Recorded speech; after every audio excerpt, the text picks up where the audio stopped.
네, 반갑습니다. 네. 자, 저는 이제 오늘 여러분들한테 그 복잡계획 과학이라고 하는 내용을 가지고 강의를 하려고 그래요. 그리고 아마 작년에도 와서 한번 했었는데 작년에 들었던 분들은 조금 비슷할 테니까 또 복습을 한다고 생각하고 들으시면 될 것 같고, 저는 물리학과에 있고 물리학을 가리키고 있고 물리학을 연구하고 있는 학자입니다. 여러분들이 물리학 그러면 쉬운가요? 어려운가요?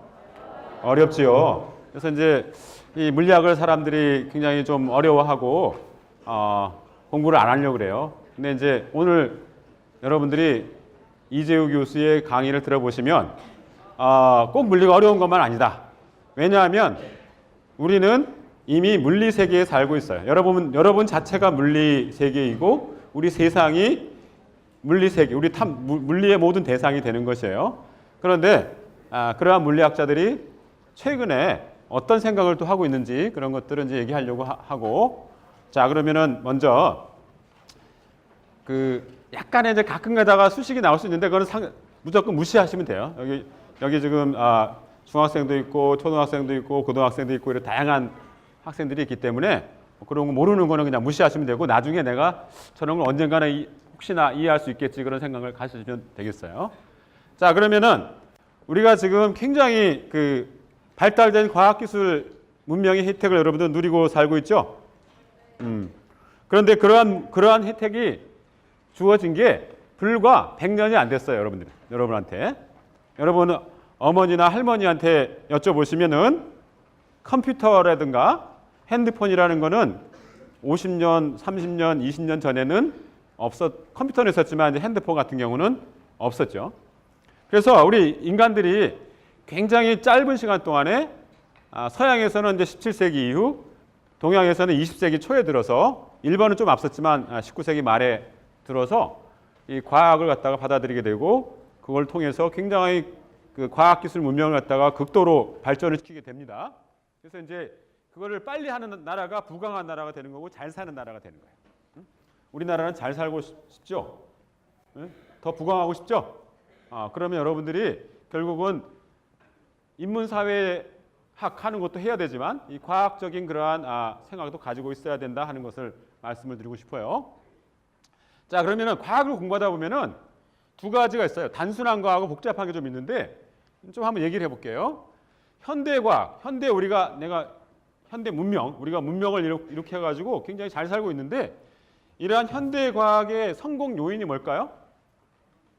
그게 바로 이제 과학적인 사고에서 온 거예요. 그게 이제 우리 동양이 시작을 먼저 못했고 서양이 먼저 시작했기 때문에 동양이 한동안 서양의 지배를 받았었어요. 우리 인간은 138억 년 전에 이제 태어나서 여기 지금 이 갤럭시 나이가 이제 138억 년이 먹었어요. 여기 태양계의 어딘가에 우리가 살고 있는데 인간들이 거기 살다 보니까 다양한 생각을 하게 됐어요. 이런 생각들은 사실은 고대 그리스 시대부터 있었는데, 여러분들이 여기 색깔이 잘 안 나오는데 컬러 굉장히 예쁜 이제 빨간색, 저기 컴퓨터하고 호환이 안 돼서 그런 것 같아요. 빨간색 장미가 있는데 이런 장미들을 갖다가 볼 때 서양에서는 어떻게 쟤를 이해하려고 했냐면은 장미 자체를 아름답다, 장미 예쁘다, 저기 있는 어머님이 장미 같다 이런 생각을 하는 거는 굉장히 인문적인 생각이에요. 인문학적인 생각이에요. 그런 것들을 여러분들이 키울 필요도 있어요. 왜냐하면 요즘은 인문적인 그러한 사고가, 상상력이 어떤 때는 돈을 많이 벌어요. 해리포터를 갖다 내가 썼다 그러면은 어마어마한 돈을 벌 수도 있어요. 그래서 이제 그런 것들도 굉장히 중요한데, 서양에서는 서양 사람들의 일부는 이런 생각을 했어요. 이 장미꽃이 뭘로 돼 있지? 그래서 이렇게 자세하게 들여다보는, 현미경처럼 이렇게 내부를 들여다보는 그런 생각을 하게 됐어요. 그러다 보니까 장미는 이제 최근에 여러분 다 알죠? 뭘로 돼 있어요? 분자로 돼 있고, 분자는 또 원자로 돼 있고, 원자 내부에는 또 구조가 있고, 원자 또 핵 속에도 또 구조가 있고, 뭐 이렇게 복잡한 그러한 어떤 그 궁극의 물질, 이 세상을 이루는 궁극의 물질이 뭘까? 그런 걸 탐색하는 그런 사고가 발전했어요. 그게 17세기 이후에 서양 과학의 환원주의라는 사고예요. 환원주의. 그것이 그것을 서양 사람들이 먼저 시작했기 때문에 서양 과학이 동양을 갖다가 앞서는 현상을 가진 거예요. 우리 동양 사람들은 그거보다는 우리는 인간들 사이의 관계가 더 중요해. 인간들이 어떻게 도덕적으로 살아야 되지? 그런 걸 너무 열심히 추구하다 보니까 서양보다 좀 늦어진 거예요. 그렇지만 지금은 우리 대한민국이 어떻게 해요? 다른 서양 나라들을 따라잡아가지고 어떤 부분에서는 앞서고 있죠. 그래서 이제 그런 것들이 이루어지고 있어요. 그래서 여기 마찬가지로 칼라가 안 나오는데 우리 17세기 이후에 서양 과학의 대성공, 그 요인에는 뭐가 있냐면은 바로 그런 방금 전에 했던 이렇게 현미경으로 들여다보는 그런 사고를 통해서 과학이 발전했는데 거기서 뭘 발견했냐면은 바로 이것이에요. 과학적인 원리를 발견해서 사람들이 이러한 인공적이라는 게 중요해요. 인공적. 아까 우리 그 의사 선생님인가요? 선생님은 어떻게 해요? 자연적인 걸 봤죠. 우리 인간 몸은 자연에서 만들어진 거죠. 진화 과정 속에서 우리 생명이 만들어져서 우리 몸이 저절로 자연 속에서 만들어진 거예요. 그런 걸 탐색했죠. 그런 거 막 사진으로 보여주면 신기하죠. 근데 물리학 하는 사람들은 그런 걸 잘 안 보여줘. 그러니까 여러분들이 물리가 어렵고 딱딱하고 뭐 이렇게 생각되는데 사실은 그렇지 않다는 거예요. 그런데 재미난 거는 여러분들이 저 숲속에 들어가서 아마존 원시 밀림 속에 들어가서 이런 트랜지스터라고 불리는 혹은 이제 여기 이게 레이저빛이거든요. 이게 레이저빛. 이러한 레이저빛이 나오는 물건이 있는지 탐험가가 돼가지고 한번 탐험을 해보세요. 그러면 그런 게 있을까요? 없습니다. 왜 없어요? 왜 없을까요? 그것은 저러한 물건들은 생명체의 진화 과정 속에서는 절대로 생겨날 수 없는 물건이기 때문에. 그래서 우리 여러분 주변에 보는 대부분의 많은 것들, 심지어 옷도 그렇고 이것도 그렇고 여러분이 우리가 지금 현대를 살아가는 모든 그런 문명의 이기를 느끼면서 살고 있는데 향유하면서 살고 있는데 그러한 물건들은 인류가 만들어낸 대부분의 인공적인 물건이거나 장치거나 뭐 그런 거예요. 인간이 다른 동물 종보다 더 뛰어나다고 할 수 있는 그러한 위치가 바로 뭐냐면 인간이 이러한 인공적인 장치들을 스스로 만들어내고 그것을 우리 스스로 사용할 수 있는 도구적인 인간이라고 해요. 도구적인 인간. 도구의 인간이 될 수 있었기 때문에 가능했는데 우리 인간은 어떤 경우에는 그러한 인공적인 장치를 발견했을 때 원리를 모르고도 그런 장치를 만들기도 하고 또는 이제 원리를 알고서 그런 장치를 만들기도 해요. 예를 들어서 내가 구석기 시대에 손도끼를 만들었다. 손도끼. 이렇게 돌도끼를 만들었다 그러면 돌이 뭘로 되어 있는지 몰라도 내가 그런 물건을 갖다 만들 수 있죠. 그러니까 돌이 뭘로 되어 있는지 원리를 몰라도 나는 활용할 수가 있어요. 그래서 인간들에 대한 도구적인 인간들이 인공적인 장치를 만들므로 해서 이런 혁신을 이룰 수 있었고 우리 인류 문명을 갖다가 이룰 수 있었어요. 그런데 물리학이라는 건 뭐냐면 사람들이 어떤 경우는 그러한 장치를 만드는데 그러면은 그런 것들에 숨어있는 원리가 뭘까? 거기에 숨어있는 법칙이 뭘까? 예를 들어서 생명체가 움직인다 그러면 생명체의 법칙이 어떤 법칙을 따라서 걔는 움직이고 있을까? 우리가 옷을 만들었는데 옷을 직조할 경우에 왜 옷에 그러한 실들은 잘 안 끊어질까? 이런 것들의 원리, 법칙 그런 것들을 탐구하니까 재미가 없어요. 왜? 생물이나 화학은 바로 실험실에서 이렇게 눈에 보여주는데 물리학에서는 잘 안 보이거든요. 그런 걸 막 현미경으로 들여다봐야 되고 그러니까 어렵죠. 근데 이미 여러분들은 우리가 이미 이 세상에 살고 있는 여러분들은 이미 물리학을 학자는 아닐지를 몰라도 물리학을 하고 있는 것이다. 그러니까 어려워할 필요가 없다 이거예요. 내가 뭐든지 궁금하면 그게 물리학이 되는 거예요. 자 그러면 내가 이제 사탕을 가지고 온다는 걸 깜빡 잊고 차에다 놓고 왔어. 여기 퀴즈를 맞히는 사람한테는 사탕을 줘야 되는데 내가 사탕이 없으니까 부모님하고 같이 오신 분들은 오늘 가서 마치는 분들은 꼭 맛있는 걸 사달라고 하세요. 뭘까요? 오, 역시 여기 금요과학 터치에 오시는 분들은 수준이 엄청나게 높으네. 그래서 이 개미 허리를 택한 사람 아무도 없으니까 훌륭한 사람들이에요. 그래서 이제 이런 것들이 소립자인데 이런 소립자 중에서 가장 작은 거는 우리가 전자. 전자는 거의 크기가 없다 그래. 크기가 없고 이런 스트레인지 쿼크 같은 경우는 이제 양성자나 중성자 속에 들어있는 그러한 쿼크라는 그러한 입자예요. 소립자예요. 자, 그러면은 내가 오늘 여러분한테 소개하려고 하는 복잡계 과학은 나는 이제 물리학 중에서 통계 물리학이라는 걸 공부하고 있어요. 통계 물리학. 통계 물리학은 뭐 하는 거냐? 하나를 탐색하기도 하지만 이게 뭐예요, 이게? 여러분 부모님들은 잘 알아. 아톰이잖아, 아톰. 아톰이라는 그 뜻이 뭐냐면 여기 원자라고 써요. 원자죠, 원자. 원자는 우리가 어떤 사물, 물건들을 만드는 아주 기본적인 그런 단위죠. 근데 내가 여기 누구죠? 여기 그려놨죠? 우리 사회를 구성하는 기본 단위는 뭘까요? 아니, 이거는 물질의 단위고 사회. 인간 사회. 이거 사람이잖아, 사람. 여러분과 같은 한 사람이 우리 사회를 구성하는 단위예요. 물질의 단위는 원자고 여러분은 우리 사회는 사람으로 되어 있죠. 근데 여러분 그 물리책에 있는 그림들 있잖아요. 그림들의 원자를 이렇게 그려놨어요. 이거는 거짓말이에요. 원자는 이렇게 안 생겼어요? 이렇게 안 생겼어요.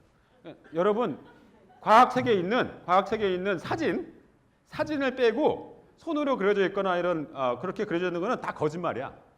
왜 거짓말이냐면 실제로 그렇게 안 생겼는데 인간이 그걸 갖다가 본질을 보고서 이해할 수 없기 때문에 이해하기 쉽게 그려놓은 거예요. 원자는 이렇게 안 생겼어요. 근데 원자는 이런 식으로 생각해도 괜찮다 하는 그러한 것을 설명해 주기 위해서 그런 거예요. 원자라는 거는 태양계의 축소판이다. 태양계. 그래서 원자 중심이 있고 이게 여기는 이렇게 가까이 그려놨지만 엄청나게 멀리 있어요. 태양이 원자 핵이면은 전자는 어디 있냐면은 지구에 있는 거예요. 지구. 거리가 엄청나게 멀리 떨어져 있죠. 많이 넘어가 버렸네. 자, 그러면 원자가 모이면 뭐가 되죠? 여기 여러분 숨쉬는 분자가 되고 오늘 시간이 이제 많이 써가지고 길게 들어야 되니까 여러분들이 목이 마르고 그러잖아요. 물을 마셔야 되죠. 물 분자도 있고 이렇게 이제 뭐가 원자들이 모이게 되면 새로운 것들이 생겨나죠. 우리 인간도 마찬가지죠. 아까 그 소녀 혼자 있으면은 걸그룹이 만들어질 수가 없어요. 근데 소녀들이 몇 명 모이니까 몇 명이죠? 하나, 둘, 셋, 넷, 다섯, 여섯, 일곱, 여덟, 아홉 명. 트와이스가 9명인데 몰랐어요. 9명이 모이니까 어떻게 됐죠? 걸그룹이 됐죠. 이렇게 모이게 되면 뭐 새로운 게 막 생겨나요. 더 모이면 어떻게 될까? 더 모이면은 분자들이 모여가지고 어떻게? 여러분 몸속에 있는 세포의 세포가 돼요. 세포. 이 세포에는 수억 개의 분자들이 들어있어요. 수억 개. 더 많을지도 몰라요. 우리 인간들이 모이니까 어떻게 돼요? 아까는 걸그룹이 있었는데 이번에는 어떻게 해요? 인하대학교 와가지고 트와이스가 여기 인하대학교 광장에서 지금 공연하는 걸 찍은 거예요. 꽉 채웠잖아요. 응? 5월 중순에 인하대학교에서 저기 축제가 있어요. 그때 이제 또 다른 그룹이 올 텐데 여러분들 오지 마세요. 왜냐하면 잘못하면 여기 깔려 죽어. 안 돼. 그러니까 이제 오지 마시고 나중에 커서 대학생이 된 다음에 오시면 좋아요. 자, 그런데 이러한 분자들로 되어 있는데 분자들은 이제 그 내부적인 그러한 구조를 갖다가 과학자들이 뭘 하는 거냐면 이렇게 이게 지금 보이나요? 이게 사람들이 애니메이션으로 그린 거예요. 어떤 이 원자 핵 속에 있는 세포 내에서 어떤 큰 분자가 띠 같은 걸 따라서 이렇게 이제 세포들을 이제 그 분자들을 조합하는 거야. 단백질 같은 걸 안 보이죠?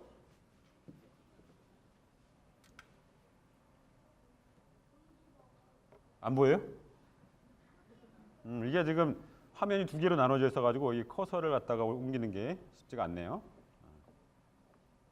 아이고, 이게 지금 어디로 가야 될지 모르겠네. 에이, 그냥 넘어갑시다 그러면. 넘어갑시다 그냥.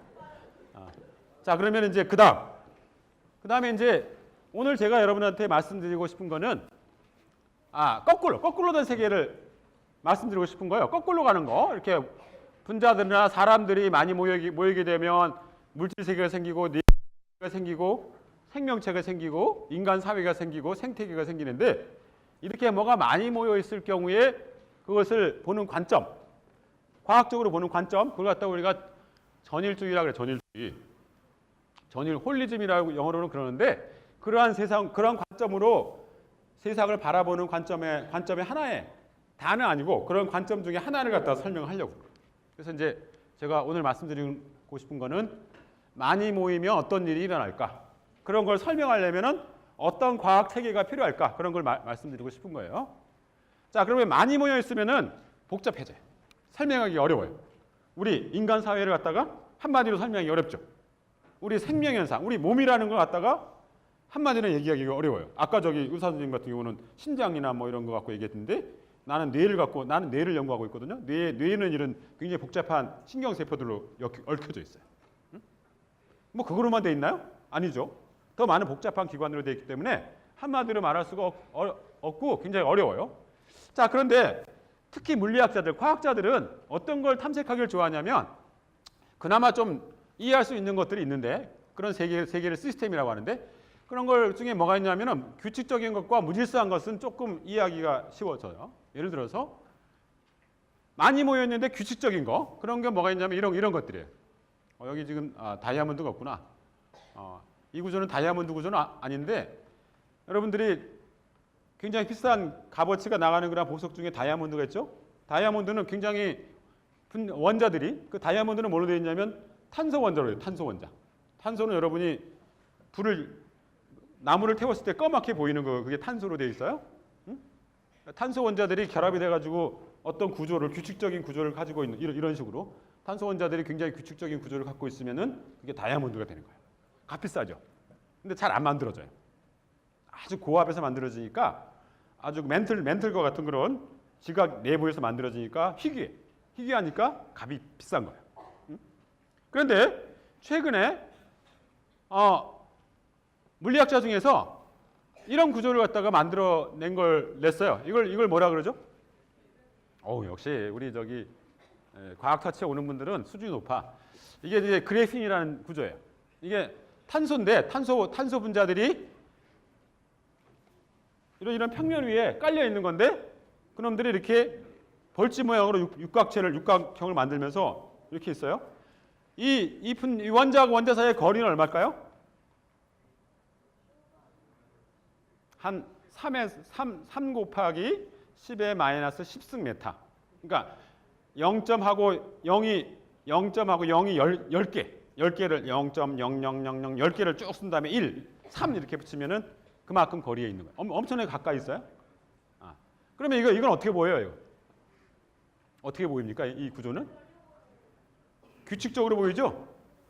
이렇게 규칙적으로 보이면은 규칙적이거나 대칭적으로 보이면은 세상이 쉬워져요.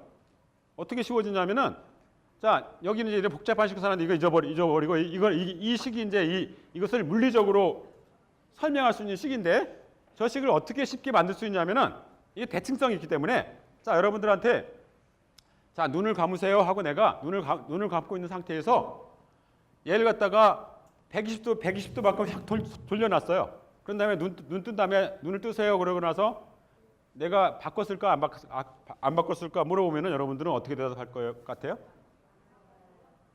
구별을 할 수 없어요. 구별을. 내가 바꾸기 전과 바꾸고 다음에 구별이 안 돼요. 그런 것 갖다 대칭성이라 그래. 그러면 세상이 대칭성을 가지고 있으면은 그 물리법칙, 그걸 구성하고 있는 물리법칙도 어떻게 해요? 그런 대칭성을 갖다가 따라야 되겠죠. 그러면 물리학자들은 그걸 갖고 세상을 좀 더 쉽게 설명할 수 있는 거예요. 여러분들은 지금 굉장히 규칙적으로 앉아 있죠. 그러니까 내가 여기 이 줄에서 10번째 저기 뒤에 있는 분이 누군지 내가 금방 파악할 수가 있어요. 이렇게 규칙적으로 있으면은 세상이 쉬워지고 설명 가능성이 높아져요. 응? 그러니까 여러분 공부를 잘하려면 어떻게 돼요? 여러분이 수학을 잘하려면 수학을 갖다가 단순화시키고 찾고 이러면 잘하죠. 그런 사람 수학을 잘합니다. 그런 거 마찬가지로 물리 세계에서도 이렇게 규칙적이거나 대칭성이 있으면은 세상을 쉽게 설명할 수가 있어요. 그래서 이런 구조를 처음 만든 사람한테는 노벨 물리학상을 줍니다. 이거는 얼마 전에 2000년대 초반에 발견됐는데 이 사람은 이걸 만든 공로로 노벨 물리학상을 받았어요. 노벨 물리학상 받기 쉽죠? 새로운 구조의 물질을 갖다가 남들이 안 발견한 것 갖다가 새로운 구조를 만들어내면 노벨 물리학상을 받을 가능성이 높아집니다. 자, 그런데 또 그 반대의 세계들, 반대의 세계. 반대의 세계는 어떤 게 있냐면은 엄청 무질서하게 움직이는 것들이 있어요. 엄청 무질서하게. 엄청 무질서하게 움직이는 것 중에 하나가 여기 지금 있는데 기체죠. 이거 어떻게 이걸 이제 크게 하는데 이게 나눠져 있어가지고 이렇게 기체 분자들이 이 방 안에 있는 기체 분자들을 갖다가 눈으로 안 보이니까 물리학자들이 이렇게 공처럼 생각해가지고 기체 분자들이 움직이게 만든 거예요. 어떻게 움직이죠? 규칙적으로 움직여요? 지 멋대로 움직이죠? 마구잡이로 움직이죠. 딱 좋은 말이에요. 마구잡이로. 그게 우리 순수한 한국말이에요. 마구잡이로 움직이고 있어요. 이렇게 마구잡이로 움직이고 있는 이러한 세상에서는 우리가 또 물리적인 법칙을 갖다가 쉽게 설명할 수가 있는데 아마 여기 고등학생들은 이게 뭔지 알고 중학생들도 알 가능성이 있는데 여러분 초등학생이면 이제 중학교 가면 배워요. 이렇게 기체 분자들이 마구잡이로 움직이고 있으면은 여러분들이 지금 이 방 안에 온도가 좀 사람이 많아 덥죠? 온도가 얼마인지 어떻게 하면 알 수 있어요? 온도계 갖다 놓고 재면 되죠? 근데 나는 물리학자는 온도계를 안 재고 이 방 안에 있는 부피를 재요. 부피가 V예요. 그 다음에 기압계를 꺼내가지고 여기 압력이 얼마인지를 알아요. 그러면은 압력하고 부피를 곱하면 그게 온도를 여기 NR이라는 건 이제 상수예요. 알 수 있어요. 그럼 내가 뭐예요? 온도는 부피와 압력으로 알 수 있다 하는 걸 이런 식의 기체들에 대해서 성립한다는 걸 갖다가 그런 방법 그런 법칙을 찾을 수가 있어요. 언제? 이 기체들이 무질서하게 움직일 때. 질서정연하게 움직이면 저런 방정식이 성립하지 않습니다. 그러니까 과학자들은 또 무질서한 세계를 갖다가 설명할 수가 있는 하나의 방법을 가지고 있다. 이렇게 말할 수가 있어요. 우리 인간들이 100만 촛불에 이렇게 모여가지고 움직이는 것도 무질서한데 거기 속에 어떤 규칙이 들어있는 것 갖다가 알고 있죠. 서로 부딪히지 않고 걸어가고 있어요. 자, 그러면은 저의 질문은 과학자들은 질서정연하거나 무질서한 세계는 조금 이제 설명 가능하기 때문에 그런 거에 대해서 많이 공부를 했어요. 근데 이재우 교수 같은 이런 많은 과학자들이 어디에 관심이 있냐면은 질서와 무질서 사이에는 뭐가 존재할까? 거기에 관심이 있어요.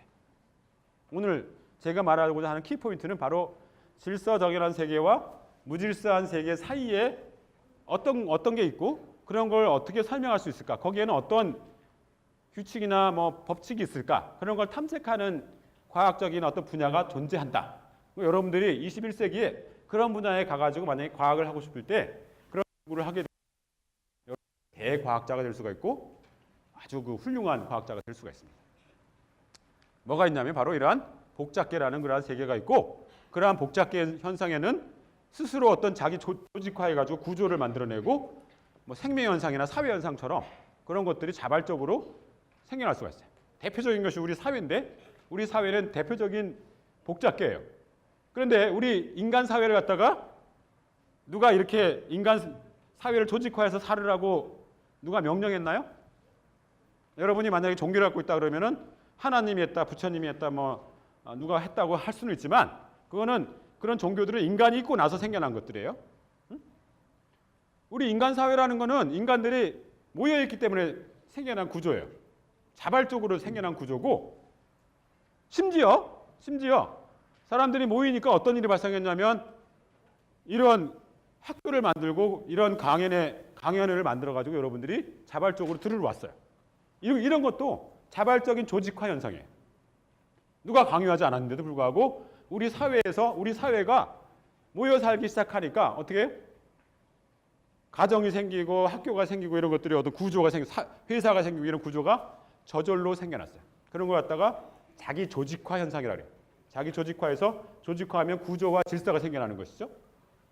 그런 현상이 생겨났다 이렇게 말할 수가 있는데, 그런 걸 탐색하는 사람들이 저와 같은 사람들이다. 오늘 복잡계를 좀 여러분들한테 설명하려고 하는데, 복잡계는 뭐냐면 많이 모여 있는 거다. 많이 모여 있는데 가만히 있으면 안 되고 상호작용을 해요. 상호작용이라는 건 뭐냐면은 힘을 미치거나 정보를 주고받거나 뭔가를 해야 되죠. 오늘 여러분하고 저하고는 상호작용을 강하게 하고 있어요. 어떻게 하고 있죠? 내가 얘기를 하면 여러분들은 듣고 나한테 속으로 이재우 교수는 진짜 강의를 재미없게 하는구나. 그래가지고 막 욕하는 사람도 속으로 욕하는 사람도 있죠. 분명히 있어요. 그죠? 그렇게 이런 게 뭐냐면은 상호작용을 하는 거예요. 나한테 얘기를 하지 않았지만 여러분의 눈빛이 나한테 전달돼요. 그래서 여러분들이 오늘 이재우 교수 강의가 그래도 좀 들을만 하구나. 아니야. 역시 물리학은 물리학이구나. 그런 생각을 하는 게 눈이나 표정에서 다 나온다고요. 그런 것들이 상호작용이에요. 나하고 상호작용하는 거예요.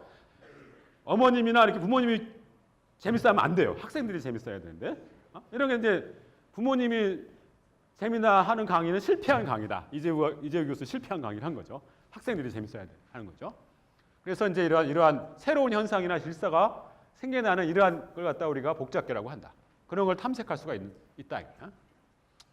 그런 거에 그게 뭔지 모르니까 그런 거 예를 보면 되는데, 생명현상, 진화현상, 사회현상, 문명, 인터넷이라든가 사회, 전력망, 도시의 구조, 심지어 도시의 구조, 우리가 살고 있는 도시의 구조, 지진이라든가 산사태라든가 컴퓨터 바이러스 확산이라든가, 우리가 경제 시스템이 붕괴했죠. 예전에 우리 IMF라는 우리 대한민국 역사에 경제 붕괴가 일어나가지고 엄청난 사람들이 실직을 했죠. 이런 것들, 촛불 집회에서 이게 무리지어서 행동하는 것들, 이런 것들이 다 복잡계의 하나의 연구 대상이 되겠어요. 근데 나는 물리학자인데 이런 걸 갖다가 연구 대상으로 삼고 있어요. 뭘 기반으로? 물리학의 원리를 기반으로. 그러니까 이상한 사람이죠. 물리학자인데 이런 것들도 연구하고 있어요. 내가 이제 오늘 수식이 몇 개 들어가야 되겠는데 그런 건 무시해도 돼요. 몰라도 돼. 그런데 이러한 복잡계들은 몇 가지 법칙들이나 특징들을 보여주는데, 그 중에 하나가 이제 몇 법칙이라는 거, 몇 법칙, x분의 1 이런 거 같은 법칙, x제곱분의 1 이런 거 같은 법칙. 그런 법칙이 뭐냐면 그림을 그리면 함수를 x하고 y로 그리면 이렇게 이런 식으로 줄어드는, 반비례하는 거나 반비례보다 좀 더 빨리 감소하거나, 그런 식으로 이제 어떤 물리적인 법칙들이 저런 꼴을 가지면은 저걸 몇 법칙이라고 그래요. 이제 여러분들이 고등학교쯤 되면 로그 함수를 배울 텐데, 양쪽에다가 로그를 취하면 이게 로그 함수로 그리게 되면 직선이 되는 그런 그래프를 갖다가 몇 함수라고 그럽니다. 몰라도 돼요. 나중에 궁금하면 내가 저걸 중학교나 고등학교에서 배워야지. 저놈이 자연현상을 갖다가 설명하는 하나의 법칙을 주는 그러한 것이구나. 그런 걸 오늘 몰라도 되는데 나중에 그걸 꼭 배워야지. 이런 마음을 가지면 되겠어요. 여기 퀴즈가 하나 있는데, 작년에 들었던 사람들은 대답하지 말고, 지난 10년, 100년 동안에 지구상에서 발생한 지진 중에서 가장 강력한 지진이 뭘까요? 큰 소리로. 역시 또 우리 저기 인천의 그 수준이 굉장히 높고, 내가 이걸 갖다가 광주하고 대구에 가서 비슷한 강의를 했는데 못 맞춰. 우리 인천 학생들은 너무 잘 맞춰. 칠레에서 일어났던 대지진입니다. 근데 이 지진은, 칠레는 여기죠. 여기서 일어났던 거예요. 여기서 일어났는데, 이 칠레에서 일어났던 지진의 진도는 9.5예요. 9.5. 자, 우리 지난번에 포항에서 났던 지진은 얼마였죠? 5.0? 5.5? 아니, 포항에서 건물이 무너지고 그랬던 거. 그게 한 5.5쯤 됐죠? 5.5가 되면은 칠레에서 일어난 9.5에 비해서 몇 배 강한 지진이냐면은 10의 4승이니까 10,000배. 10,000배 강한 지진이에요. 그러면 포항에서는 겨우 건물이 무너졌는데 그보다 10,000배가 강한 지진이 한반도에 일어나면은 끔찍하지만 우리 송도에서 일어났다 그러면 송도에 있는 건물들은 하나도 남아있는 게 없어요. 다 무너져. 응? 끔찍하죠? 그렇게 강한 지진들이 일단 칠레와 같은 데서는 일어나고 있어요. 그럴 때에 사람들이 지진을 갖다 보니까 지진이 일어난 빈도수를 갖다 보니까 아주 진도가 센 것들은 잘 안 일어나.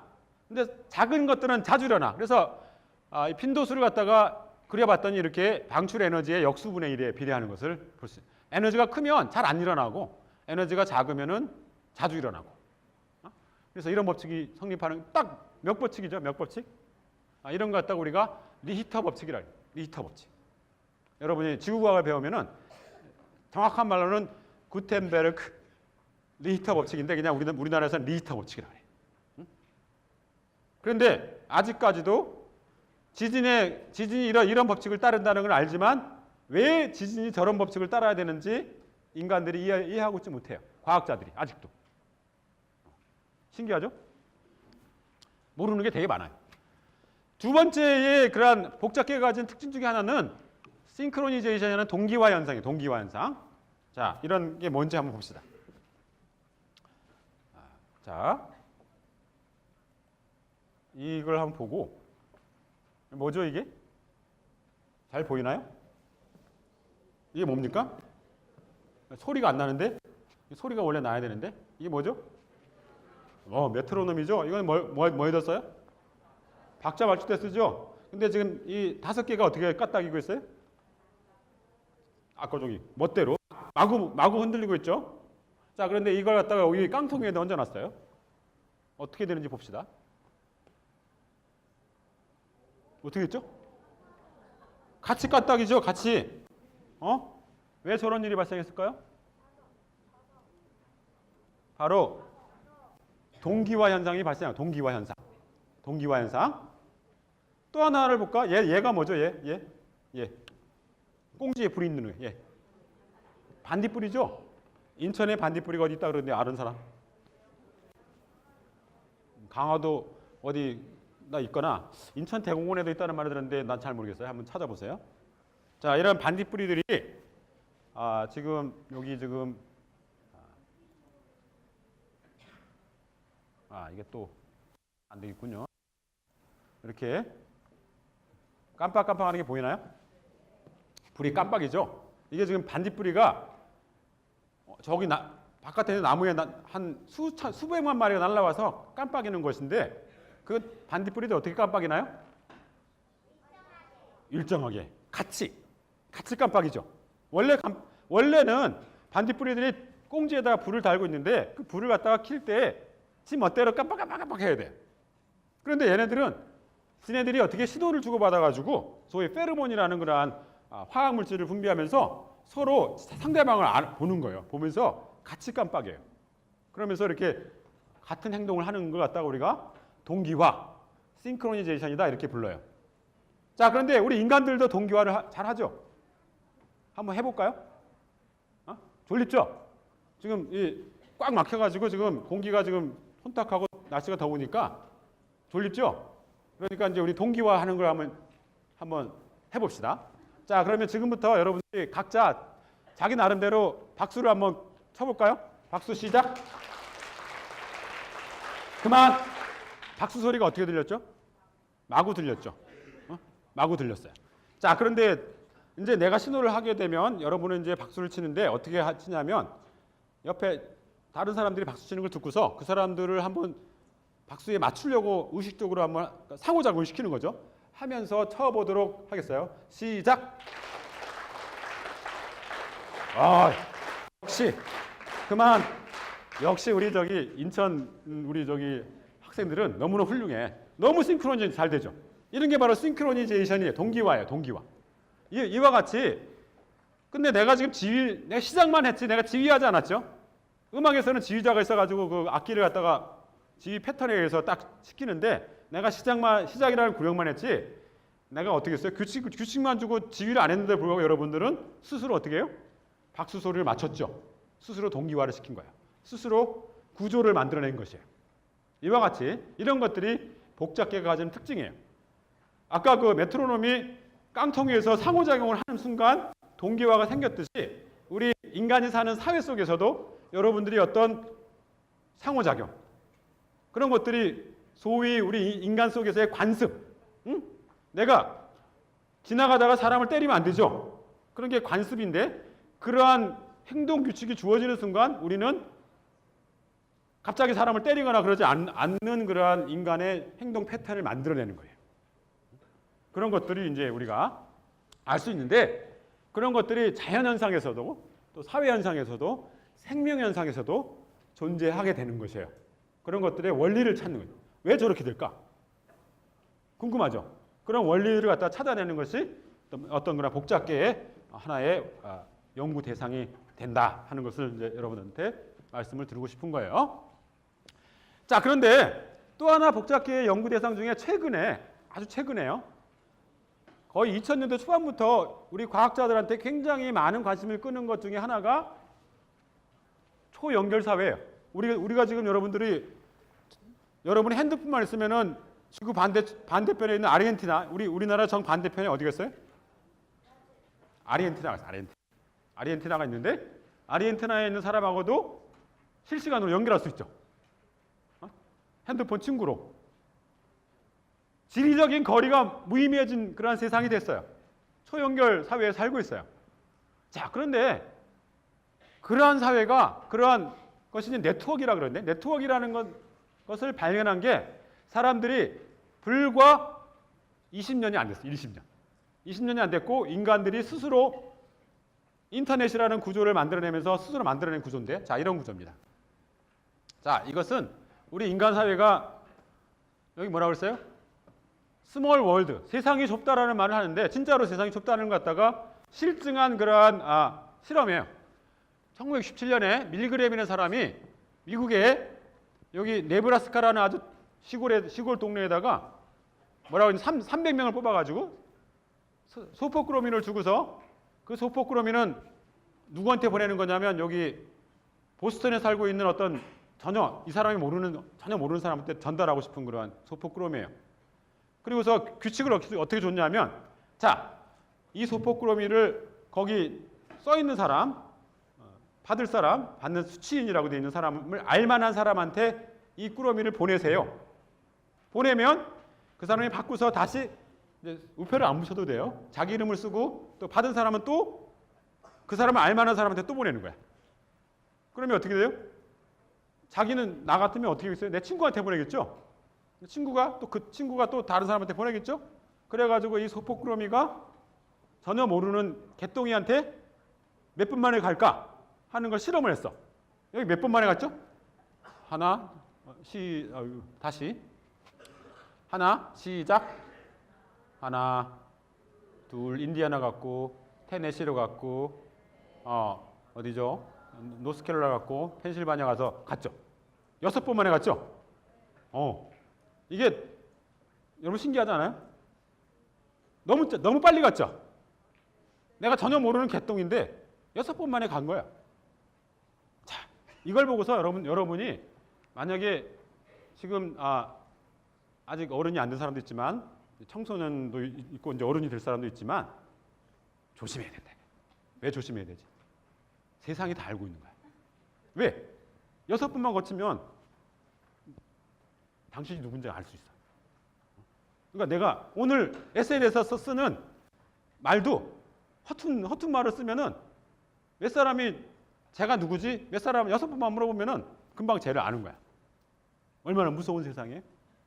우리가 문명적인 이기를 쓰고 있지만 이렇게 우리 사이의 관계는 가깝다 이거야. 그래서 미국의 실험에 의하면은 우리 인간들 사이에 이러한 거리가 얼마큼 떨어져 있냐면 평균적 어떤 사람은 더 멀리 떨어져 있고 어떤 사람은 가까이 떨어져 있는데 평균적으로 6번 만에 알 수 있다. 그래서 그걸 갖다가 우리가 6단계에 분리를 해요. 6단계. 1단계, 2단계, 3단계, 4단계, 5단계, 6단계. 그러니까 이 세상이 좁다. 저런 세상을 갖다가 우리가 저런 연결 네트워크를 갖다가 우리가 스몰 월드 네트워크, 작은 세상 네트워크이다. 이렇게 불러요. 그리고 우리 인간 사회는 작은 세상 네트워크 구조로 되어 있어요. 자, 그런 것들의 이제 원리를 갖다가 물리학자들이 이렇게 찾아냈어요. 그러면은 이제 이렇게 지름길이 생긴다겠어. 서로 아는 것 사이에 지름길이 금방 생긴다. 이런 것들을 이제 알 수가 있고. 자, 그러면 여기서 질문이, 이거 하기 전에 질문이. 자, 그러면은 여러분이 아까 그 미국에서 했던 실험하고 똑같은 실험을 갖다가 하는데 이번에 내가 소포크로미를 갖다가 대한민국 어떤 사람한테 딱 주고 미국에 있는 아까 보스턴에 살고 있는 그 사람한테 우편으로 붙여가지고 보내려고 그래요. 그러면 한국에서 딱 소포크로미를 주면은 미국 사람한테 미국에 있는 개똥이를 찾으려면 몇 번 정도 거치면 될까요? 몇 단계를 거치면 되겠어요? 몇 단계요? 6단계는 미국에서 그랬고 우리나라에서 딱 보냈으면 크게 자신 있게 6단계는 땡이고 5단계도 땡이고 8단계? 저기서 어머니 맞췄어요. 7단계면 되겠습니다. 왜 그럴까요? 자, 아까 미국 내에서는 6단계면 갔죠? 그럼 나는 미국에 아는 사람이 없잖아요? 그러면 여러분이 잘 아는 미국 사람 누가 있어요? 오바마, 트럼프 대통령 알잖아. 트럼프 대통령 모르는 사람 있어요? 알죠? 나는 내가 받은 소포크로미를 어떻게 보냐면 백악관으로 보내는 거야. 트럼프 대통령한테. 그러면 트럼프 대통령이 미국에서 막 보내면 6번에 가니까 6 더하기 1. 내가 미국으로만 던져주기만 하면 되죠. 그러니까 7단계면은 되겠죠? 쉽죠? 이런 게 물리학이에요. 물리학 쉽죠? 어려워? 자, 그러면은 똑같은 실험을 갖다가 대한민국에서 했어요. 대한민국은 좀 미국보다 인구가 적잖아요. 그러면 대한민국에서는 몇 단계 정도 거치면 될까요? 그러니까 실험을 했어요. 우리 6단계. 우리 대한민국은 6단계면 됩니다. 미국보다 한 단계가 좀 짧아요. 왜냐하면 국토가 좁고 사람이 적기 때문에 더 빨리 가는 것 같다가 우리가 실험적으로 실증을 했습니다. 자, 그 다음에는 어떤 또 네트워크가 있냐면 여러분이 잘 알고 있는 네트워크가 뭐가 있냐면 인터넷이라는 게 있죠. 인터넷의 구조가 어떻게 되어 있는지 생각해본 적이 있나요? 인터넷의 구조가 어떻게 생겼을까? 자, 그걸 제가 여러분한테 보여드리겠어요.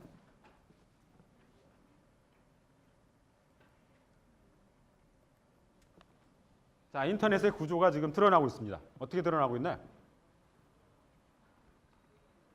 우리가 지금 감춰져 있는 인터넷 구조가 어떤 행위를 하니까 숨어있던 네트워크 구조가 지금 밝혀지고 있는 거예요. 지금 여기 2차원 공간에다가 그 그림을 그린 거예요. 마구잡이로 연결되고 있죠. 지금 연결되고 있어요. 이게 뭘까요? 인터넷의 숨은 구조를 지금 보고 있는 건데 뭐 때문에 인터넷 구조를 보고 있는 걸까요? 바로 이것은 뭐냐면 아까 여기 있는 사람이 컴퓨터 바이러스가 걸린 거야. 그래가지고 자기 아는 사람들한테 컴퓨터 바이러스를 퍼뜨리니까 또 그게 쫙 퍼져나간 거예요. 컴퓨터 바이러스가 어디까지 이렇게 퍼져나가가지고 엄청나게 많은 사람을 갖다 감염시켰죠. 이와 같이 컴퓨터 바이러스가 퍼져나갈 때 숨어있던 인터넷의 컴퓨터 사이의 연결 구조가 드러난 거죠. 실제로 그 연결 구조가 이런 식으로 생긴 거예요. 근데 이 구조는 굉장히 좀 특이하잖아요? 어떤 점에서 특이한가요? 어떤 점이 특이해요? 자, 이제 어떤 점이 특이하냐면 이런 사람이 있는 거예요. 이런 사람은 엄청나게 많은 친구들을 감염시켰죠. 이런 사람을 갖다 뭐라 그럴까요? 이런 사람. 남을 갖다가 많이 아는 사람. 인싸. 맞아요. 요즘은 인싸라 그러더라고. 아싸, 인싸 뭐 이러던데. 근데 이제 아싸, 인싸도 되지만 더 일반적인 말로 뭐라 그러냐면 마당발이에요. 마당발이잖아. 다 알잖아, 다. 어? 막 아무나 하고 아는 거야. 그리고 거기서 그 사람한테 막 메일이나 SNS를 막 보내는 거예요. 그런 사람이 있는가 하면, 그런데 어떤 사람도 있냐면은 빨리 안 나타나네. 이런 사람들, 이게 누구냐면 여기 있는 사람, 이 사람은 누구죠? 한 사람밖에 몰라. 이게 누구냐면 이재우 교수야, 이재우 교수. 응? 이재우 교수는 겨우 한 사람만 감염시켰어요. 응? 응? 끝에 있는 사람도 있다 이거죠. 끝에 있는 사람 많아요. 여기 보면 많죠. 그런 사람들이 많아요. 다수의 사람들은 마당발이 아니죠. 마당발은 가끔 있어요. 가끔. 그런데 그런 것들이 어떤 거는 이 정도 크기가 있고 어떤 거는 또 이 정도 크기가 있고 어떤 그런 구조가 있는 것 같아요. 그러면 이걸 갖다가 인터넷에서 컴퓨터 바이러스가 아니고 우리가 포털이라고 생각해요. 포털이라고 그러면은 얘는 누구냐면 네이버, 다음, 구글 이런 애들이에요. 걔네들은 나하고 접속을 많이 하죠. 근데 아까 이재우 교수가 홈페이지를 갖고 있습니다.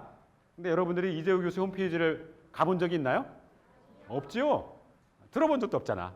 그러니까 이제 이재우 교수 홈페이지는 여기 있는 거예요. 이렇게 별로 사람들이 안 와. 근데 여기 네이버나 다음은 맨날 사람들이 방문해요. 그러니까 이게 뭐예요? 부자는 엄청 자꾸 부자가 되고 나는 가난한데 계속 가난한 상태로 남아있죠. 이런 구조가 저절로 생겨나는 구조가 인터넷이에요. 근데 그런 인터넷을 갖다가 야, 인터넷을 저렇게 만들어라고 누가 강요했나요? 아니에요. 우리 인간들이 컴퓨터를 발명하고 나서 컴퓨터하고 연결하면 어떻게 될까? 그런 기술을 갖다가 TCP/IP라는 통신 기술을 발견했는데 그것을 발견하고 난 다음부터 인간들의 컴퓨터 네트워크가 연결되면서 저절로 저러한 구조가 생겨난 것이에요. 그러면 저러한 구조는 왜 생겨났을까요? 거기에 원리가 없을까요? 있어요. 그런 원리를 탐색하는 것도 물리학의 복잡계 과학의 하나의 탐색 대상이 된다 하는 것을 알 수 있어요. 자, 그러면은 이러한 네트워크 구조만 보고 있어도 여러분들이 앞으로 세상을 어떻게 살아갈지, 내가 이제 여러분이 어리니까 이런 얘기 하면 안 되는데 부모님들은 잘 아실 거예요. 사회생활이라는 걸 하게 되는데 그러면 내가 이런 데서 사회생활에 인간들 사이에 친구 관계다 그러면 나는 어떤 사람이 돼야 될지 여기서 전략을 택할 수 있어요. 나는 친구가 많은 마당발로 내가 친구를 사귈지 아니면 절친 몇 명만 알고 있을지 그런 전략을 갖다 어떻게 택할지를 갖다 여러분들이 네트워크 구조 속에서 발견할 수가 있어요. 그리고 또 하나 더욱 중요한 사람들은 이런 사람, 중간에 있는 사람. 이 중간에 있는 사람은 어떤 역할을 하느냐 하면은 이 사람은 컴퓨터 바이러스가 전파될 때 어떻게 됐어요? 여기서만 컴퓨터 바이러스 놀다가 갑자기 어떻게 됐죠? 이 사람 때문에? 이 사람이 여기다가 안 보이는데 보낸 거야. 모르는 사람한테 지금 보낸 거예요. 연결선이 있어야 되는데 지금 연결선이 안 드러나는데 저런 사람들이 어떻게 되냐면 이쪽 동네하고 이쪽 동네를 갖다가 연결해 주는 사람들이죠. 저런 사람들을 뭐라 그러냐면 매개자라고 해요. 매개자. 두 개의 네트워크 세계를 갖다가 연결해 주는 매개자 역할을 해주는 그러한 사람도 있다. 그러면 이것을 갖다가 우리 인간들 사회에 비유를 하게 되면 이쪽은 내가 이런 당 얘기하면 별로 안 좋은데 이쪽은 자유한국당이고 이쪽은 민주당인 거야. 서로 이제 떨어져 있는데 이 사람을 통해서 두 개의 당이 화합할 수 있는 어떤 매개자가 되는 거예요. 그러면 여러분들이 내가 사회 속에서 두 개의 다른 생각을 하고 있는 사람들을 갖다 매개하는 그런 역할을 해주는 사람도 돼야 되겠다. 그런 사람 굉장히 중요한 사람들이죠. 왜냐하면 우리 사회에 화합을 가져가고 행복을 갖다 주는 사람들이니까. 그런 역할을 이런 네트워크 속에서 사람들의 역할, 컴퓨터의 역할, 웹페이지의 역할, 포털의 역할이 있다라는 것을 여러분들이 알 수가 있는 거지. 자, 그런 것도 이제 하나의 그러한 예다 하는 것을 이제 보여주고 있어요. 자, 그러면 여러 가지 이제 그런 이게 인터넷 구조고 이게 이제 사람들이 협력하는 네트워크이고 이게 생태계 네트워크예요. 다 그러한 아까 그런 인터넷과 비슷한 구조를 갖고 있어요.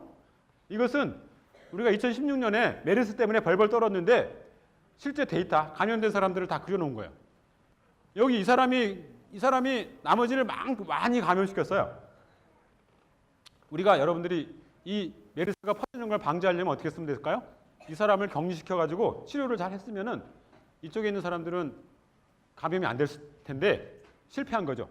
그러면 이러한 네트워크 구조 속에서 뭘 배울 수 있냐면, 우리가 이러한 이 구조가 인터넷하고 비슷하니까, 여기서는 컴퓨터 바이러스가 아니니까 실제 이제 바이러스니까 바이러스를 차단할 때 그런 차단을 어떻게 시켜야 되겠다 하는 전략을 갖다가 택할 수가 있고, 혹은 내가 백신을 갖다가 어떤 질병의 백신을 투여할 때 어떻게 백신을 투여하는 것이 효과적일까, 이런 것들을 알 수가 있는 거죠. 자, 그래서 이제 우리가 과학자들이 저런 인터넷이 어떻게 생겨나는지를 갖다가 알게 됐고, 그걸 갖다가 인공적으로 만들 수 있는 방법도 알아냈어요. 자, 이것이 아까 인터넷을 인공적으로 생성한 거예요. 어떻게 생성했죠? 막 퍼져나가는데 아까 컴퓨터 바이러스가 퍼져나가거나 매우 흡사해요.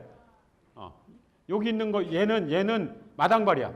마당발이라서 다음이나 구글처럼 다리가 많고 이쪽에 있는 애들은 다리가 작아요.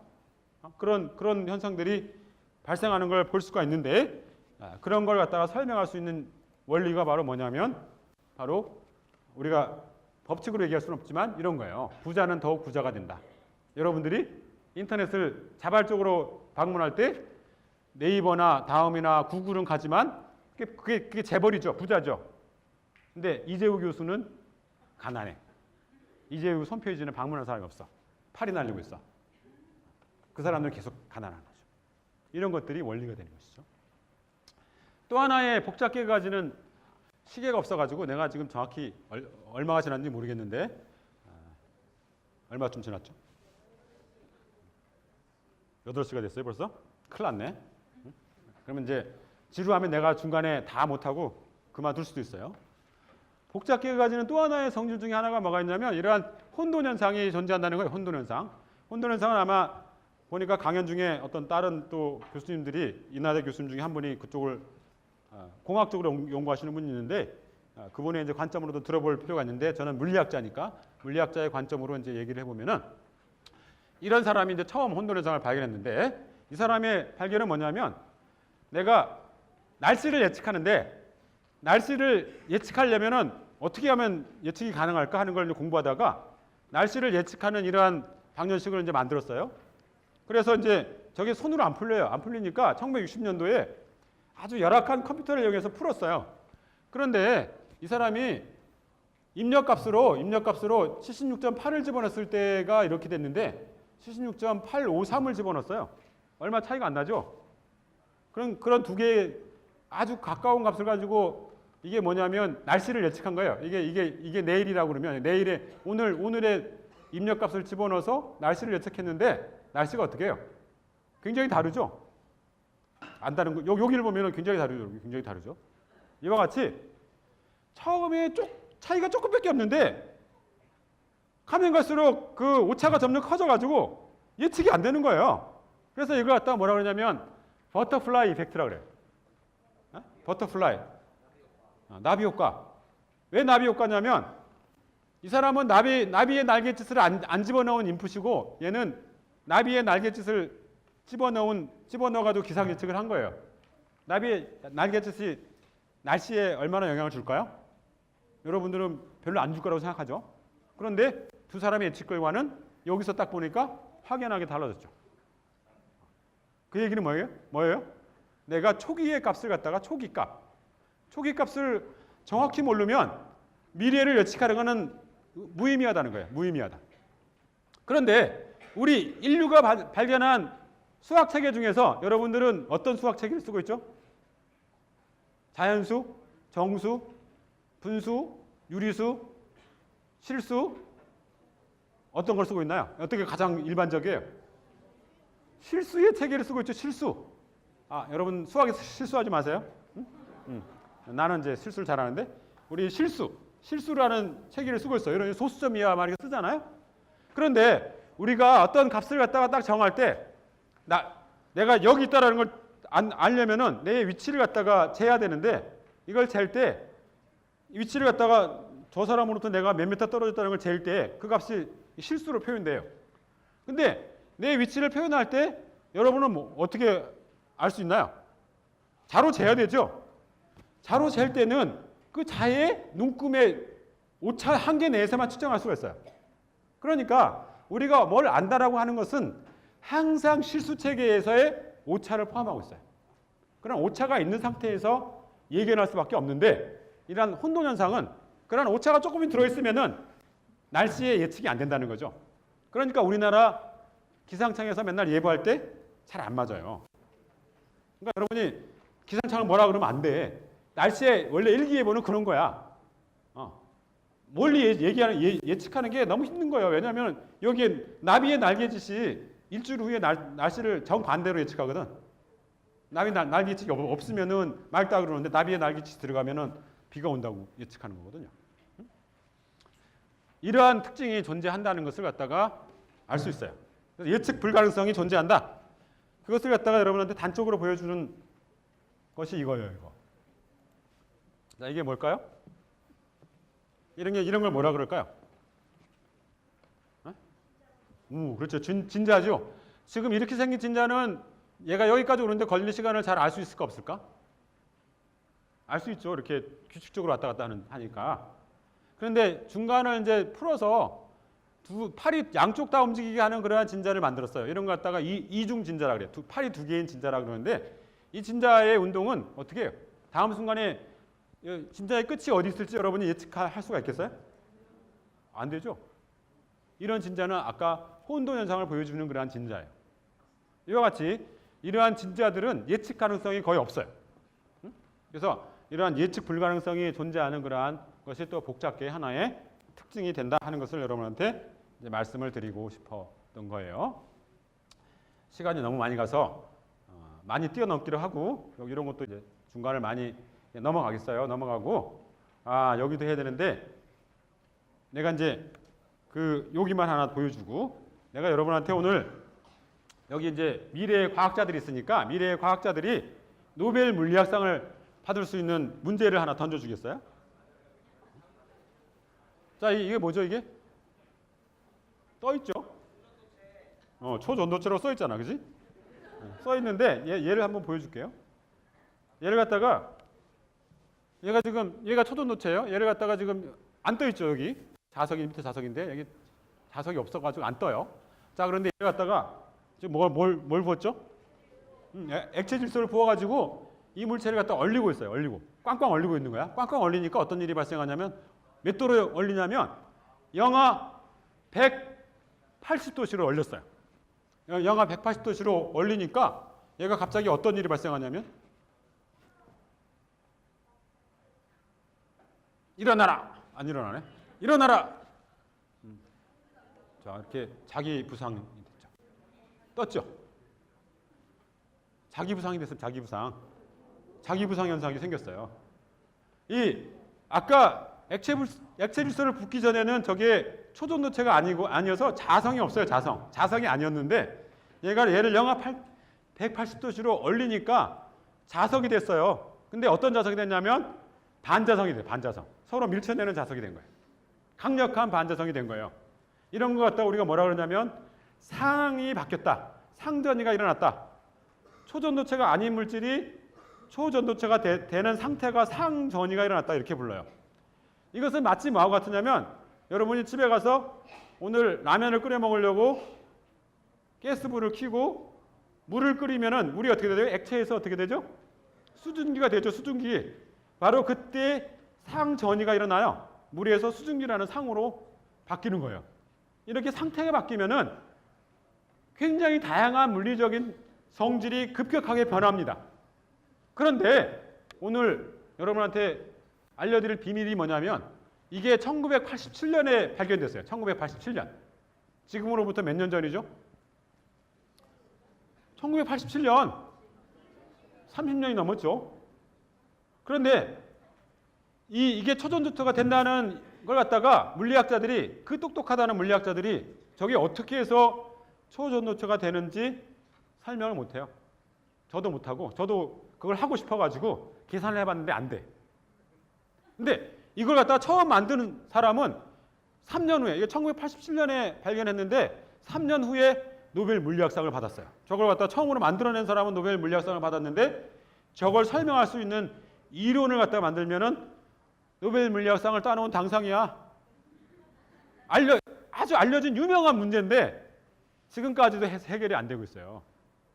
그거 왜 그럴까요?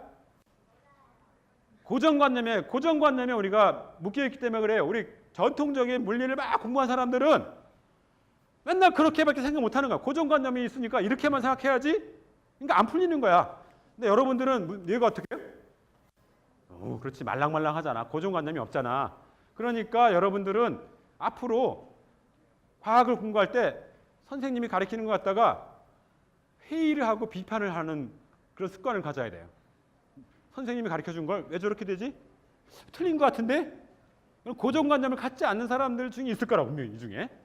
그런 사람들이 분명히 저 문제를 갖다가 깨끗하게 해결하는 사람이 우리 대인천에 있는 우리 과학자들 중에, 여러분 중에서 그런 사람들이 분명히 나올 거라고 이재호 교수는 믿고 있어요.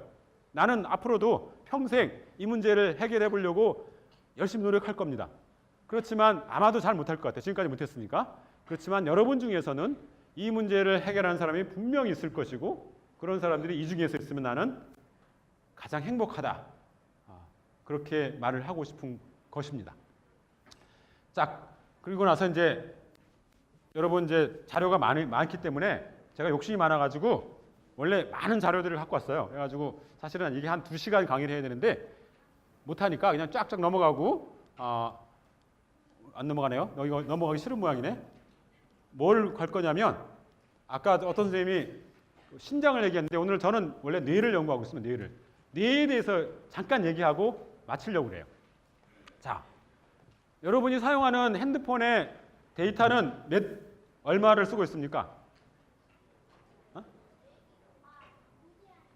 무제한 쓰고 있어? 대단한데? 나도 무제한을 못 쓰고 있는데. 보통 이제 우리 부모님들은 한 무제한 쓰시는 분도 있지만 대개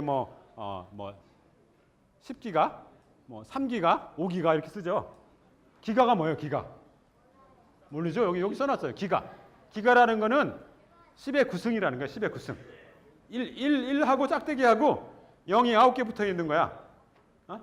그리고 이제 기가라는 거는 뭐냐면 글자. 여러분이 컴퓨터에서 A라는 글자를 쓰잖아요. A라는 글자를 인풋을 하잖아요. 그러면은 그 A라는 글자는 2바이트. 2개의 바이트로 표현이 돼요.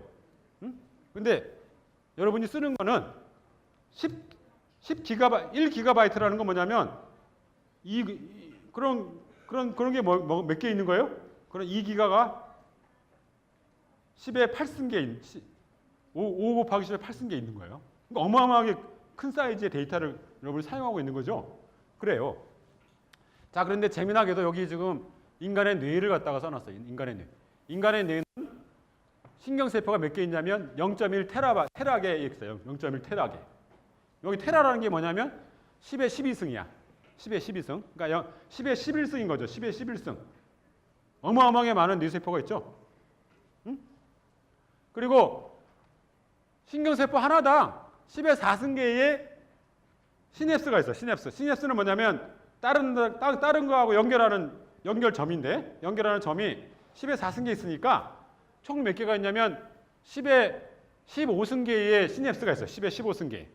10의 15승은 뭐냐면은 10의 15승이 페타라 그래. 페타. 그러니까 우리의 연결점은 1페타의 연결 그 신경세포들이 연결하고 있어요. 다른 신경세포들하고. 어마어마하게 많죠? 이런 세계가 여러분 뇌인 거예요. 여기 이제 얘는 누구지? 얘 누구예요? 누구 같아요? 원숭이 같죠? 그 원숭이 뇌하고 여러분 뇌하고 별 차이가 있을까요?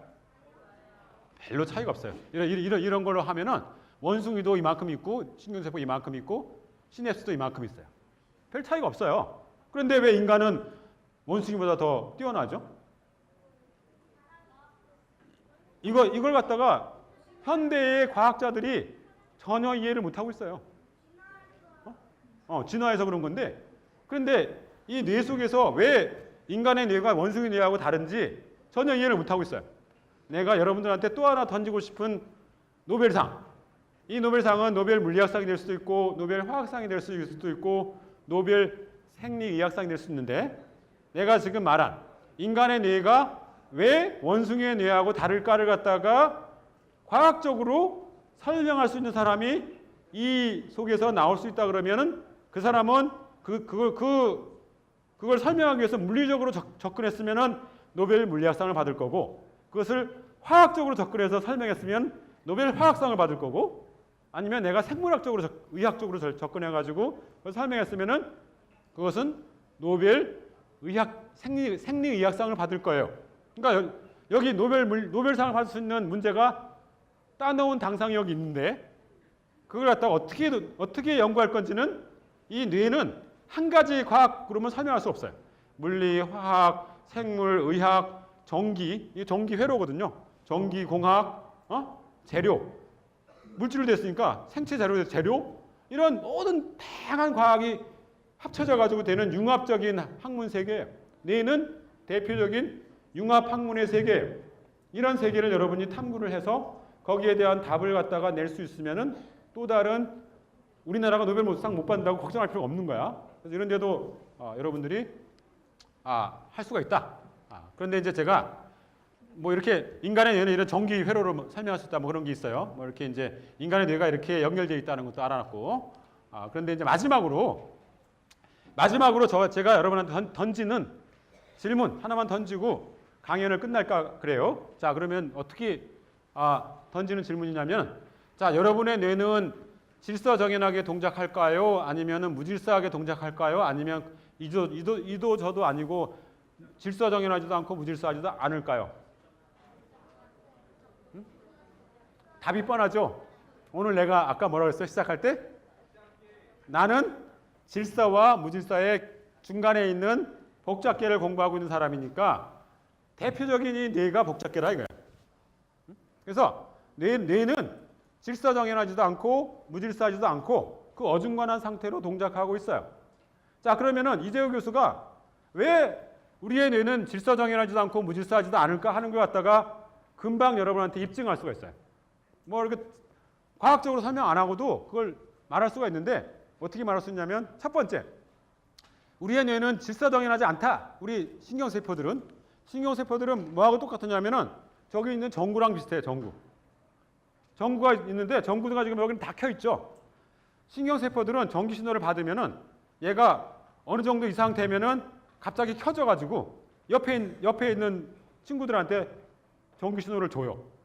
그럼 옆에 있는 신경세포 친구가 전기 신호를 받아 가지고 자기가 또 어느 정도 이상 되면은 또 옆에 있는 사람들한테 전기 신호를 내보내요. 이렇게 전기 신호가 쭉 퍼져 나가는 스타일로 동작을 해요. 그러니까 이 사람이 켜지면 그 다음에 전달하고 이런 식으로 된다 이 말이죠. 그럴 때 전기 신호가 켜질 때 그러한 전기 신호의 패턴이, 그런 거 갖다가 전기 신호의 사태 현상이라고 해요. 사태. 마치 그것이 우리가 눈 사태가 생기듯이, 모래 사태가 생기듯이 전기 신호의 사태 현상이 생기는데, 그러한 전기 신호의 사태 현상이 질서정연하게 생길까요? 그거는 왜 배제할 수 있냐면은, 그거는 이제 금방 배제할 수 있어요. 왜냐하면 우리 인간의 뇌는 진화 과정의 산물이에요. 진화 과정의 산물이라는 건 뭐냐면, 우리 인간의 뇌는 여러분이 가만히 있을 때 에너지를 얼마큼 쓸까요? 여러분이 집에 있는 백열전구 있잖아요. 백열전구 하나보다 보통 옛날 백열전구는 한 120와트 정도 되는데, 120와트 되는데 우리 인간의 뇌는 가만히 있으면 100와트밖에 안 써요. 전등 하나의 에너지를 쓰고 있어요, 이게. 그러니까 이 인간의 뇌가 얼마나 에너지적으로 효율적인지를 알 수 있어요. 이렇게 굉장히 효율적으로 에너지를 쓰고 있고, 여러분이 먹은 에너지를 뇌에다 공급해 주는데, 여러분이 먹은 에너지의 몇 퍼센트가 뇌에서 쓰일까요? 아니, 가만히 있으면은 막 내 강의를 듣고서 막 이렇게 열심히 생각하면은 에너지가 많이 쓰는데, 가만히 쉬고 있으면은 한 20% 정도 씁니다. 20%. 나머지는 뭐 내 심장을 뛰게 하거나 뭐 이렇게 근육이 열이 나잖아요. 열로 나가기도 하고 그런 거 쓰여요. 20%를 쓰게 되는데 20%의 에너지를 써가지고 살아있는 거예요. 뇌가. 그런데 그래서 자연의 원리 중에 하나는 뭐냐면 자연에 있는 모든 생명체들은 경제성의 원리를 따르려고 해요. 에너지를 가장 적게 쓰면서 가장 효율적인 그런 상태를 하려고 하는데 우리의 뇌가 만약에 질서정연하게 동작하게 되면 여기서 뉴런이 켜주고 저기서 켜주고 이렇게 순차적으로 켜주는 거죠. 그러면 우리 인간의 뇌가 할 수 있는 어떤 의식적인 그러한 활동이 굉장히 제한될 거예요. 그 얘기는 뭐냐면 우리의 뇌를 갖다가 경제적으로 쓰지 못하는 거죠. 그러니까 당연히 우리 뇌는 규칙적으로는 동작 안 할 것 같아요. 그래서 이제 제가 첫 번째를 이제 제거했어요. 그러니까 두 번째, 우리의 뇌는 무질서하게 동작하고 있다. 그런 것도 배제할 수가 있는데 무질서하게 된다는 건 뭐냐면 신경세포가 전구라고 그랬는데 전구가 여기 켜졌다가 저쪽에 켜졌다가 마구잡이를 막 반짝반짝 하는 거예요. 지 멋대로. 과연 우리 뇌의 그러한 신경세포의 켜짐이 그런 식으로 동작할까요? 그렇게 뇌가 켜지는 사람을 갖다가 뭐라 그러냐면은 뭐라고 그럴까요? 저는 뭐라 그러냐면 미쳤다. 막 마구잡이로 켜지니까 뭐 어떤 조직적인 생각을 할 수가 없는 거예요. 그거는 미친 뇌지. 막 진짜 미쳐가지고 막 자기 멋대로 막 행동하잖아요. 그러니까 우리가 굉장히 조직적인 생각을 하고 뭔가 인지작용을 한다는 건 뭐냐면 미치지 않았다는 거거든요. 그러면은 이재호 교수가 아까 주장했던 거 질서정연하지도 않고 무질서하지도 않은 그 어중간한 어딘가에서 뇌는 동작하고 있을 거다. 그럴 경우에 우리 뇌가 인지작용도 할 수 있고 어떤 조직적인 생각도 할 수 있고 경제적으로 또 이걸 쓸 수 있고 그렇구나 하는 걸 인식할 수 있죠. 근데 그렇게 주장하는 게 대부분의 과학자들이 그렇게 주장하지 않아요. 이재호 교수를 포함한 몇몇의 복잡계라는 과학을 탐색하고 있는 그러한 과학자들이 탐색하고 있는 것이고 그런 걸 방식으로 해서 뇌의 활동 방식을 갖다가 동작 방식을 과학적으로 설명하려고 하고 있습니다. 그런데 여러분들이 만약에 내가 주장하는 거에 좀 일리가 있다고 생각하면은 여러분 중에서 그러한 뇌를 탐색하려고 싶은 그런 사람이 있을 때 이재호 교수의 주장을 좀 참고해가지고 나도 한번 그런 길을 따라서 한번 시도를 해봐야지. 그러면 굉장히 제대로 된 길을 들어섰다 하고서 이재호 교수는 주장하고 가려고 하는 것이에요. 오늘. 그래서 다른 거 다 잊어버려도 돼. 우리의 인간의 뇌는 어떻게 동작한다? 우리 사회랑 똑같다. 우리 사회가 어떻게 됐어요? 무질서하지도 않고 질서정연하지도 않고 그 어중간한 상태를 유지하면서 조직화돼서 어떠한 구조를 만들어내잖아요. 똑같은 게 그런 우주가 어디에 숨어있다? 우리 뇌에 숨어있다. 그거의 원리를 갖다가 여러분들이 밝힐 수 있으면은 뇌의 원리를 밝힌 뿐만 아니고 우리 인간 사회의 원리도 밝히는 것이다. 그런 메시지를 여러분한테 오늘 던지면서 저의 강의를 마치려고 합니다. 네, 쭉 넘어가서 자 이렇게 21세기는 복잡계 과학의 시대가 될 테니까 여러분들이 이제 진격을 하세요. 진격의 복잡계. 이게 좀 진부해가지고 옛날에 유명했었죠. 오늘 강의를 지지를 치도록 하겠습니다. 네, 고맙습니다.